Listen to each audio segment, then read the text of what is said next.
देखिए साहब, अभी मैंने सुना, एक बात तो साफ है कि भारतीय मुसलमान हो या विश्व का कोई भी मुसलमान हमारे हुजूर मोहम्मद सल्लल्लाहु अलैहि वसल्लम की शान में गुस्ताखी किसी भी तरह से बर्दाश्त नहीं करेगा।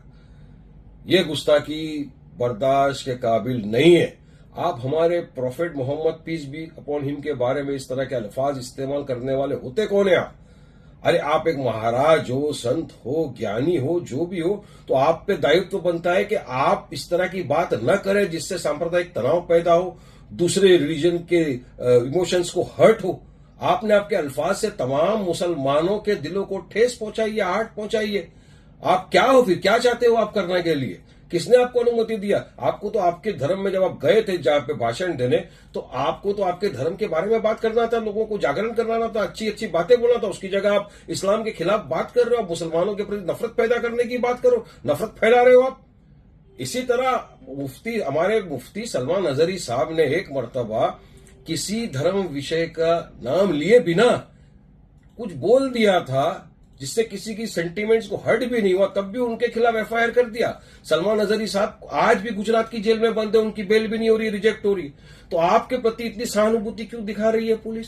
अभी हमारे जो महाराष्ट्र के एक्स एमपी है इम्तियाज भाई, उन्होंने उलेमाओं के साथ मिलकर वो औरंगाबाद में गए, कमिश्नर को मिले, आवेदन दिया है, उन्होंने वहां पर एक निवेदन पेश किया है कि आप इसके खिलाफ सख्त कार्रवाई करें। हम तो ये नहीं चाहते कि वायलेंस हो, मगर लोगों को रास्ते में प्रोटेस्ट करने का संवैधानिक अधिकार है, पीसफुल प्रोटेस्ट करने का संवैधानिक अधिकार है। और मैं तो अपनी जानिब से तमाम को गुजारिश करता हूं कि वायलेंस न करिए। वायलेंस इस चीज का हल नहीं है। आप पीसफुली प्रोटेस्ट करिए और कायदा कानून का पालन करिए, संविधान के दायरे में रहकर अपनी बात रखिए। और पुलिस प्रशासन से मेरा खास तौर से निवेदन है कि आप सख्त कार्रवाई करें। सिर्फ एक जगह एफआईआर कर दिया उससे कुछ नहीं होना है, उनको उठा के जेल में डालिए आप। लेकिन सरकार नहीं चाहती, सरकार चाहती कि किसी भी तरह से हिंदू मुसलमान हो। सरकार पता है महाराष्ट्र के अंदर चुनाव आने वाले हैं, महाराष्ट्र के अंदर सरकार पूरी तरह से भाजपा की सरकार फेल हो चुकी है। अब उनके पास कोई मुद्दे बचे नहीं है। लोग बोलते हैं कि भाई हमको रोजगार कब मिलेगा? बेचारा युवा रोजगार के लिए तड़प रहा है, आप उसको रोजगार नहीं दे सकते। डेवलपमेंट के नाम के ऊपर आपके पास कोई चीज नहीं है। तो लोगों का इस तमाम चीज से ध्यान भटकाने के लिए आप सिर्फ और सिर्फ बीजेपी वाले तुष्टीकरण की और पोलराइजेशन की राजनीति करना जानते हैं। ये यही करना चाहते हैं। ये चाहते हैं कि इस तरह के भड़काऊ भाषण दिए जाए, मुसलमान रस्ते पे आए, फिर आपकी गोली का निशान तो मुसलमान का सीना ही बनेगा ना। आप तो मुसलमान को ही गोली मारने वाले हो। तो मेरी तो दरखास्त है कि मत उतरिए, प्रोटेस्ट करिए लीगल वे में, संविधान के दायरे में रहकर। और इनकी शरारत देखिए कैसी होती है।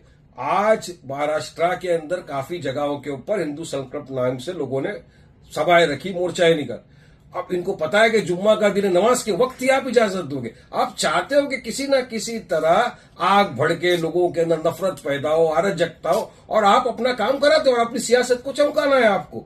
मगर देश की जनता समझ गई है भाजपा की अब ये पोलराइजेशन की, तुष्टीकरण की राजनीति नहीं चलेगी।